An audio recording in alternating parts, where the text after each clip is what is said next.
দেখতে পাচ্ছেন শেয়ার মার্কেটে উনি 55 লক্ষ টাকা লস করেছেন এবং শেষ করে ফেলেছেন। এবং সেই জীবনটা কি উনি আবার নতুন করে উঠে দাঁড়াতে পারবেন কিনা সেটা জানতে চেয়েছেন। দেখুন, হাতে যে ওনার যে আঙুলের মাঝে ফাঁক এবং শনির ক্ষেত্রে দেখতে পাচ্ছেন শনি অনেকটাই ডাউন হয়ে গেছে এবং আড়ি রেখা, এটা কিন্তু শেয়ার মার্কেটে লস খাওয়ার একটা সব থেকে বিপজ্জনক পর্যায়।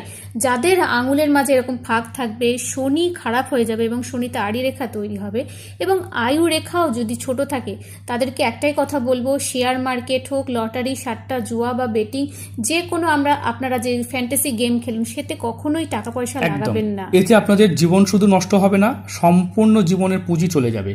তো অনেকে মনে করছেন শেয়ার মার্কেটে প্রচুর টাকা কামিয়ে নেব। বিশ্বাস করেন, অবশ্যই যারা কামিয়েছেন, কোটি কোটি টাকা কামিয়েছেন, লাখ লাখ টাকা কামিয়েছেন, অনেকে জ্ঞান দেবেন, তারা অবশ্যই কমেন্ট করবেন আর নিজের হাতে ছুঁয়ে পাঠাবেন। আপনাদেরও হাতের ভিডিও আপলোড করব ফ্রিতে, বিনামূল্যে, এর জন্য পেমেন্ট করতে হবে না।